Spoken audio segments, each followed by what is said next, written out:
আপা আপনি এই সংবাদ সম্মেলনে বসে আছেন কেন? এনে বসে আছি। আমার ছেলের নাবালকের জায়গা দখল করে আছে, কে তাই কে তো দখল সবাই করছে?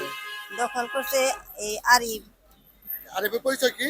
আরিফের পরিচয় হে একজন মৌলবীর পোলা, এটুকু চিনি আমি, আর কি চিনি সে না। কি মানে দলীয় পরিচয় আছে?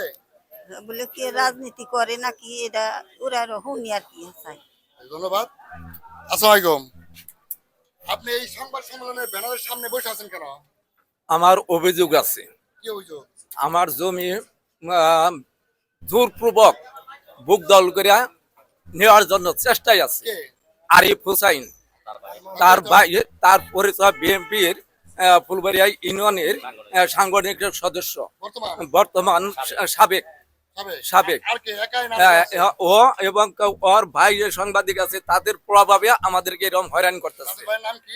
একটার নাম শরীফ আর একটার নাম হলো কি জানি, আহ, শরীফ এবং লায়ন। ধন্যবাদ। ভাইজান আপনি এখানে বসে আছেন কেন? আমি বসে আছি, আরিফের বিরুদ্ধে অভিযোগ আছে।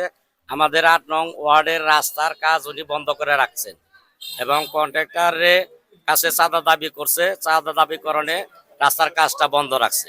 আরিফের পরিচয় কি? আরিফ পরিচয় উনি সাবেক ফুলবাড়ি ইউনিয়নের সাংগঠনিক সম্পাদক পদে উনি আছে। বিএনপির সাংগঠনিক সম্পাদক পদে ছিলেন, কিন্তু বর্তমানে উনি নাই, উনি সাবেক হিসাবে আছেন আর কি। আচ্ছা ভাই, এই যে সাংবাদিক সম্মেলন, এই তো এখানে আপনি বসে আছেন কেন?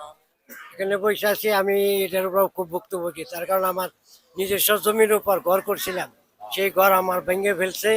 কে ভেঙে ফেলছে, কে? আরিফ, আরিফ হোসেন, মামুন, হারুন, লায়ন, এরা এরা তাদের পরিচয় কি? তারা কি করে? এর হলো ফুলবাড়ি ইউনিয়নের সাবেক সাংগঠনিক সম্পাদক বিএনপি। আচ্ছা, তার ভাইয়েরা? হ্যাঁ, তার বাইরে দুইজন হলো সাংবাদিক। মামুন বিভিন্নভাবে চাঁদাবাজি করে। তার মানে আপনার বক্তব্য যে তারা সাংবাদিকের প্রভাব এবং দলের প্রভাব খাটিয়ে আপনাদের দলের উপর নির্যাতন করছে। হ্যাঁ, আচ্ছা আপনারা এখানে বসে আছেন কেন?